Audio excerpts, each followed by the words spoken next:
What's up, everybody? It's the homie Truth Teller, the street reporter. And a lot of people been saying truth.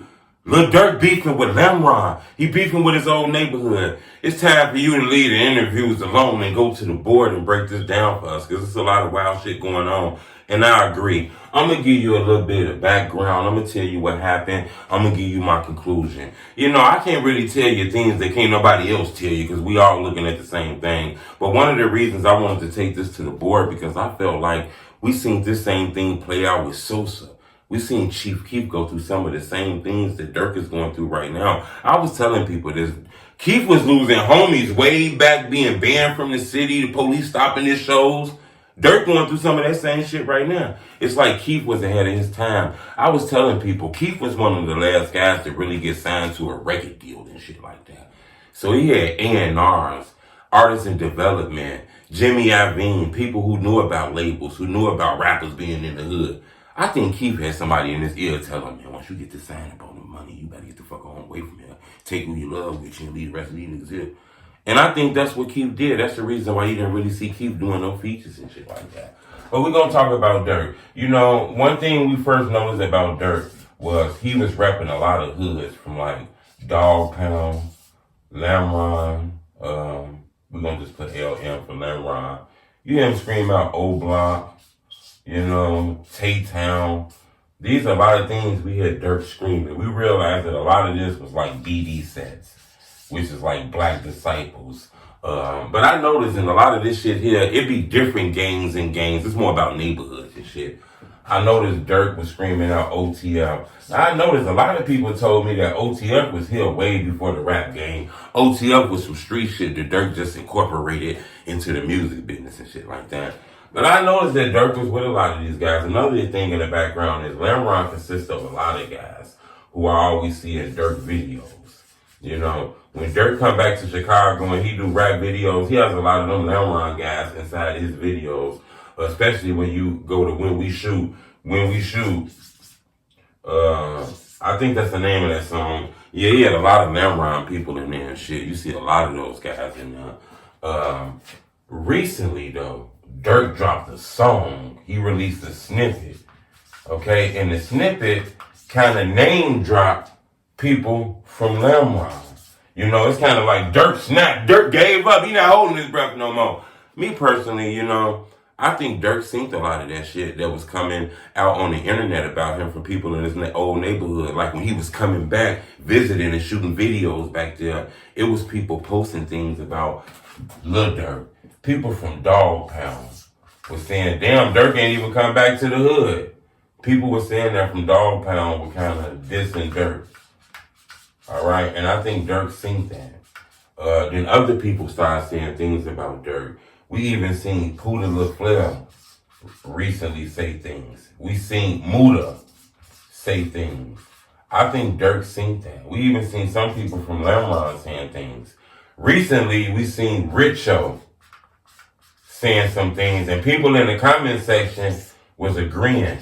Now remember, that comment section piss you off. Because remember, people not really on the blocks, they not really in the hoods. The social media is the new hood. You want to beef with a nigga, you want to catch your op, you want to slide up on your op, you got to get up on Instagram. That's where you at. You want to beef with him, you want to tell him how you feel, you want to get face to face with your enemy and give him some words, you got to jump in the DM. You want to embarrass him, make people laugh about him, you want to show that nigga off, you got to jump in the comment section. Social media is the new block. And I think Durk noticed that. He seen all of this shit here, you know, and I think Durk, me personally, I think he was closing his mouth, he was holding his opinion, and he didn't say anything. But I think Durk, excuse me for that noise, I gotta get a dry erase board. I think Durk peeped it. I think he peeped it. I think he peeped all that shit. When people didn't think he did, I think he noticed that. This the thing. My conclusion ain't no different than anybody else's conclusion. I want to be honest with y'all. One of the first things I want to tell you is I noticed that I think Durk is at a level right now where he's out of here. He done skyrocketed. You can't look at him as an independent artist no more. You got to look at him as a very successful major recording artist.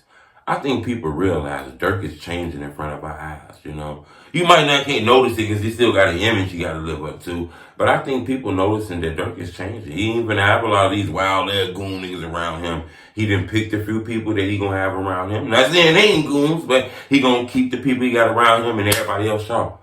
He done took off. He done hit the lick. He done blew up. He can't have a lot of that street shit around him. You see him doing interviews and talking to Mel Lori Lightfoot and kind of shit like that. I think Durk is getting older and he kind of changing. That don't mean he don't still do wild shit. But me personally, I think Durk is changing.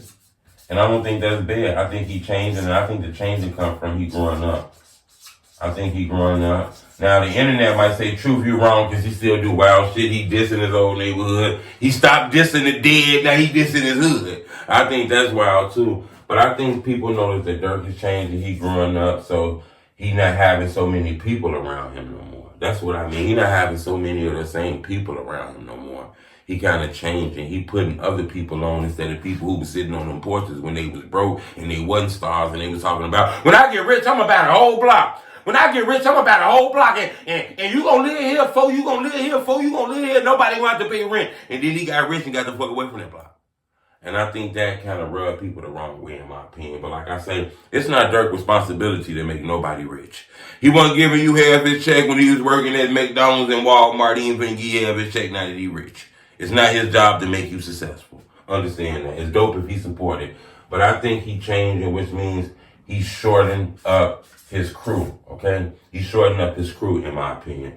Another thing is, I think the dissing these guys here made it dangerous for Durk. I think it made it dangerous for Durk, and I think it made it dangerous for when he come back. So when Durk come back to Chicago, you know, he's gonna have to be watching out for that shit. I think that shit made it dangerous. In my opinion. I think dissing these guys made it dangerous because these guys were dissing Durk kind of strong. CB4, shit like that, you know. Poodle the Flair was saying things about Durk that was real strong. Lamron Chubbs don't even talk. And he was saying shit about these guys. Now remember, Durk got a lot of rap songs that talk about these guys here. Durk got a lot of rap songs where he name drop these guys, talk about them being killers, goons, or run up on you and do it to you. So shit, Durk, you dissing these guys, you gotta be careful. That makes me think it's dangerous for Durk. Another thing is, Durk is a fan of the blogs. Please don't get it twisted, because these guys are not rich and famous. These guys are not celebrities. Hell, most of these guys who Durk beefing with ain't even did 1 million views on YouTube. Durk only noticed that beefing through the blog sites. So while y'all don't notice, he just quiet. He big. He not letting everybody in on what he own. But he watches the blog sites. He is the culture. So you got to believe he watching things about the culture. Durk noticed everything that's going on the internet sites and shit. He noticed that shit. He noticed the sneak dissing, and he said something about it. You know, another thing I noticed though about Durk is he was saying shit like this in songs. Close that back door, can't get snaked by my homies. Close that back door, cause I know that love phony. He was saying that shit. I think Durk recognized that it can be a backdoor situation. Okay? Keith was going through some of this shit earlier, you know? People were saying Keith can't come back to the hood and shit like that. I think Durk noticed a lot of this shit and he finally cut it off. You know, I don't think he wants those guys around him anymore. Not saying in the future they can't fix it, but I do think this is deep. I do think it's connections because he got guys that's with him right now that's from that ride. He still be with Twin. He be with Boona and people like that. He still be with Lil Steve and shit like that. So, you know, I think can cause friction between the guys that he with. You gotta understand this, man. Everybody come from the same neighborhood. Everybody kicking it. Everybody hanging it. Somebody get rich. He take a few people with him. Everybody else still stuck in the hood. That shit make you angry. It's like a motherfucker don't understand that. I get that shit, you know. But then again, you gotta understand it's not nobody's job to make you rich, you know. Durk can't take everybody. Durk can only take a few people. Then maybe those few people do good with their careers and they can come grab a few people. And then those few people do good in their career and they can grab a few people. That's how this shit works. But Durk can't get rich and grab everybody. But then again, Durk made a lot of promises to a lot of these guys and shit in the neighborhood. You know, I think that's the reason why people are saying 300 ain't OTF. You know, they linking that together, and I think they set to set that quick fire. Because it's people from Dog Pound that's telling me Durk don't even rep Dog Pound and he really from there.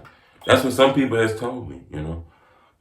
Some people has told me he'd rather jump in O Block beef instead of, you know, little kind of crazy shit like that I speak to a lot of people outside the cameras. But I wanted to bring this to your attention. People ask me, do I think this situation real? And I say yes. I think this is a backdoor situation. I think Durk noticed that instead of keeping his mouth closed, he said something about it. I don't think Durk is in here to close his mouth anymore. I think Durk just distanced himself from a lot of this shit that's going on. But I do want to tell you, you know, Keith career kind of went down when it lost that Chicago vibe. When he didn't have that Chicago feel. He didn't have all them Chicago niggas in the videos around him. You didn't see O-Block in the background. You didn't see any Chicago things in the background. You know, his views kind of went down. I'm not saying he ain't still became a star, but the shit that made him big, he distanced himself from it. You know, and I think this could do the same thing for Durk, in my opinion. Because Durk is the face of Chicago on the music side, in my opinion. But then again, I think he's so far gone that he don't need niggas like this around him all the time. But I do think Durk notices from the blog sites, in my opinion. But one thing I can't notice, though, is Durk, you are the culture. Overnight, Durk could make a career, you know. Guys from this neighborhood is going to be dropping songs, throwing shots at Durk. And I'm pretty sure most of those songs going to do a lot of views on YouTube. So Durk got to be famous to make sure that he not giving out careers through diss songs, in my opinion. Subscribe to my YouTube channel. It's the Homie Truth.